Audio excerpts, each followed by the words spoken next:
¿Cuánta valentía o cuánta curiosidad se necesita para cruzar las fronteras más cerradas, misteriosas y quizás más aterradoras del mundo? Corea del Norte.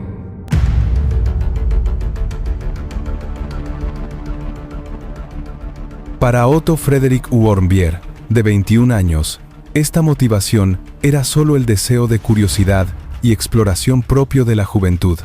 Este joven, que creció en las tranquilas calles de Ohio y estudiaba economía en la Universidad de Virginia, con un futuro brillante admirado por todos, no sabía aún que al dirigir su rumbo hacia Corea del Norte, la caja más cerrada del mundo, se convertiría en víctima de uno de los juegos de ajedrez diplomático más trágicos de la historia. En aquellos últimos días del año 2015, cuando subió al avión con destino a Pyongyang a través de la agencia de viajes china Young Pioneer Tours, no tenía idea de nada de lo que le sucedería. Para Otto, este viaje sería quizás la cima de la colección de recuerdos más interesantes que contaría a sus amigos. Al aterrizar en el aeropuerto de Pyongyang, se encontró con una realidad ajena a todos los hábitos del mundo moderno. Aquí, los teléfonos inteligentes no eran más que juguetes, el acceso a Internet era solo un sueño, y cada paso se daba con la aprobación de los guías oficiales del estado que te acompañaban. Otto y su grupo de turistas fueron instalados en el Jangakdo International Hotel, que se alzaba como una isla sobre el río Taedong en el centro de la ciudad. Aunque este enorme bloque de hormigón parecía un refugio de lujo para los turistas, en realidad era un hotel completamente desconectado del mundo exterior. Las sonrisas robóticas del personal, los himnos de propaganda que resonaban en los pasillos y la sensación de que había dispositivos de escucha ocultos en cada habitación, hacían que la atmósfera se volviera pesada desde el primer momento. Sin embargo, Otto nunca perdió su alegría a pesar de este ambiente inquietante. Él era solo un estudiante universitario aventurero, cautivado por la atracción de lo prohibido. La noche del 1 de enero de 2016, mientras un viento frío soplaba en Pyongyang, y la ciudad se agitaba con las celebraciones de Año Nuevo controladas por el régimen, llegó el momento que cambiaría la vida de Otto para siempre. Había algo extraño en los paneles del ascensor del Hotel Jangakdo. Se pasaba directamente del 4º piso al 6º. El 5º piso ni siquiera figuraba en los botones del ascensor. Otto, cuya curiosidad pesaba más que su miedo, se infiltró en ese piso oscuro usando las escaleras en el silencio de la medianoche. Las paredes estaban llenas de carteles con mensajes duros en colores brillantes que narraban las hazañas heroicas de los grandes líderes. Otto se acercó a un cartel de propaganda que decía: «Armémonos con el patriotismo de Kim Jong-il». Quizás en ese momento solo quería llevarse un recuerdo, o quizás quería burlarse de las reglas de este sistema autoritario. Sujetó el cartel por los bordes y lo arrancó de la pared. Luego regresó a su habitación, pero había algo que no sabía. Había sido captado por las cámaras. A la mañana siguiente, 2 de enero de 2016, Otto fue al aeropuerto con su grupo pensando que su pequeña travesura no había sido notada. Esperaba en el control de pasaportes como sus demás compañeros. Pero justo cuando iba a entregar su pasaporte al oficial, 2 soldados norcoreanos aparecieron entre la multitud. Cuando los soldados, con expresión gélida, tocaron el hombro de Otto, un silencio helado cayó sobre los demás turistas en la sala. Sus amigos y la agencia de viajes observaban lo que ocurría con horror. Mientras los soldados arrastraban a Otto sujetándolo de los brazos, él se giró hacia su grupo y con una sonrisa forzada dijo: «Creo que hay un problema». Esa fue la última frase inocente que salió de la boca de un hombre libre. Mientras desaparecía entre los soldados por los pasillos oscuros y estrechos del aeropuerto, nadie podía imaginar qué clase de infierno le esperaba tras esos enormes bloques de hormigón. Aunque la agencia de viajes quiso saber qué estaba pasando, no se dio ninguna explicación. Otto había sido detenido. Otto Warmbier solo había quitado un cartel. Sin embargo, para el régimen de Corea del Norte, él era ahora un espía enviado por los Estados Unidos, un militante que intentaba manchar el honor del régimen, y un rehén que valía su peso en oro para ser usado en la mesa de negociaciones. Al ser sacado de aquel edificio del aeropuerto y llevado a un centro de interrogatorio secreto, no solo había dejado atrás su libertad, sino también su identidad. Ya no era un estudiante ni un turista. Era una víctima elegida para ser triturada entre los engranajes del sistema más despiadado del mundo. Cuando comenzó el primer interrogatorio tras las puertas de la habitación oscura, la famosa energía y alegría de Otto dejaban paso lentamente a un miedo profundo y al aliento frío de la catástrofe que se avecinaba. Este era el primer acto de un silencio de 17 meses que terminaría en desastre y de una crueldad que pasaría a la historia de la humanidad. Para Otto Warmbier, quien desapareció entre soldados en los fríos y grises pasillos del aeropuerto de Pyongyang, el mundo ahora consistía únicamente en 4 paredes. Tras aquel siniestro toque en el aeropuerto, el joven fue trasladado a un centro de interrogatorio secreto de Corea del Norte, totalmente aislado del mundo exterior. Un ciudadano estadounidense, especialmente un brillante estudiante universitario, no era un prisionero común para el régimen. Era un peón inestimable para ser utilizado en la mesa de negociaciones diplomáticas. Otto fue condenado a un silencio y una soledad absoluta durante semanas.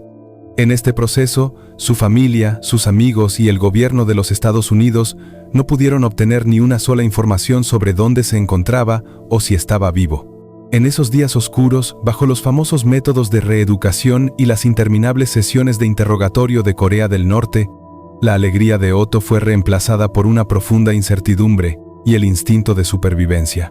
El régimen continuó aislándolo del mundo hasta que su resistencia se rompió por completo. Finalmente, al llegar a febrero de 2016, el mundo recibió la primera noticia de Otto. Sin embargo, esta noticia no era un mensaje de liberación, sino el primer acto de un teatro trágico que Corea del Norte obligó a ver a todo el mundo. En una sala de conferencias en Pyongyang, ante decenas de cámaras y funcionarios estatales, Otto Warmbier fue forzado a interpretar el papel más difícil de su vida. Llevaba una chaqueta de color pálido que le quedaba grande. Sus hombros estaban caídos y el brillo vital de sus ojos se había apagado. Otto comenzó a leer con voz temblorosa el texto que el régimen le había dictado palabra por palabra. On the early morning of January 1st, 2016, I committed my crime of taking out the important political slogan from the staff-only area of the Angakdo International Hotel. I understand the severity of my crime, and I have no idea what sort of penalty I may face. But I am begging to the Korean people and government for my forgiveness. I have been very impressed by the Korean government's humanitarian treatment of severe criminals like myself.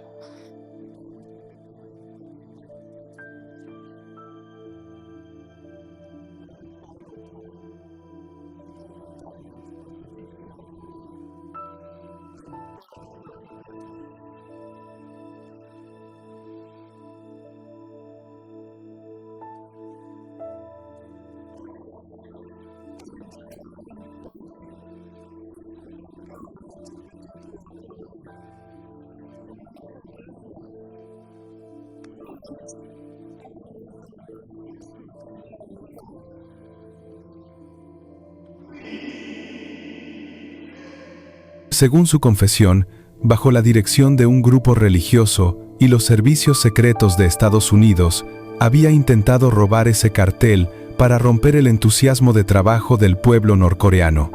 Su discurso se interrumpía frecuentemente por sollozos y se arrodillaba ante las cámaras pidiendo disculpas al gobierno y al pueblo.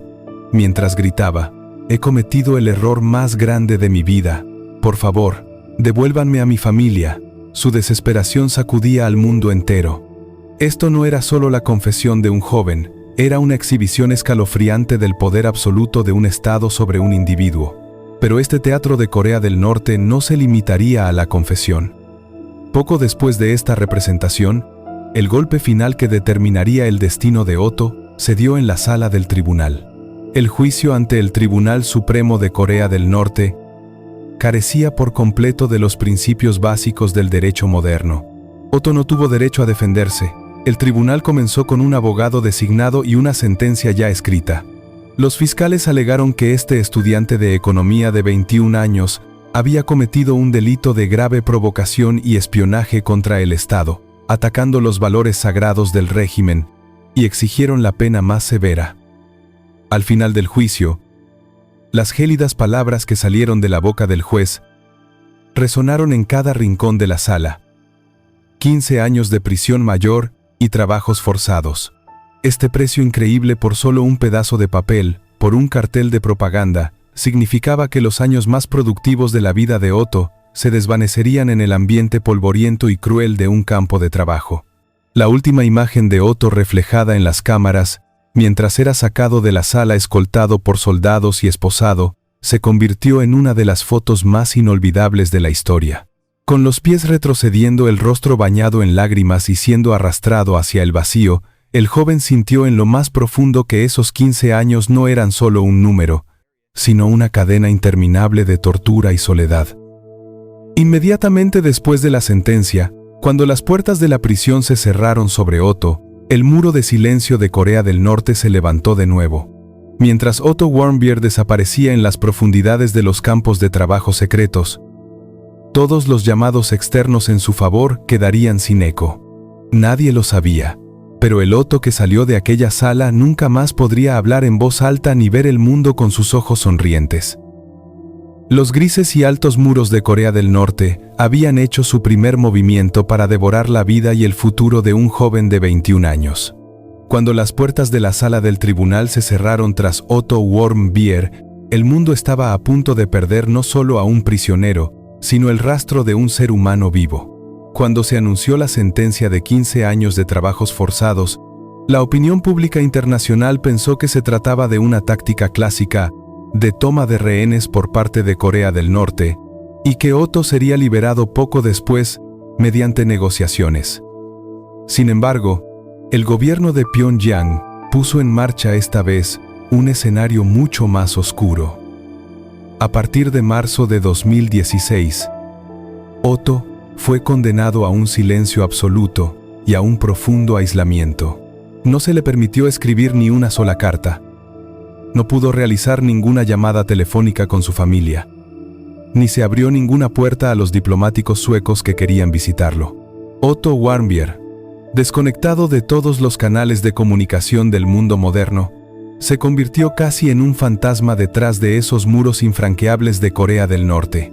Durante 17 meses exactos, el gobierno estadounidense y la afligida familia Warmbier llamaron a cada puerta diplomática para saber dónde estaba retenido su hijo y cuál era su estado de salud. Pero cada vez se encontraron con el muro impenetrable e insensible del régimen.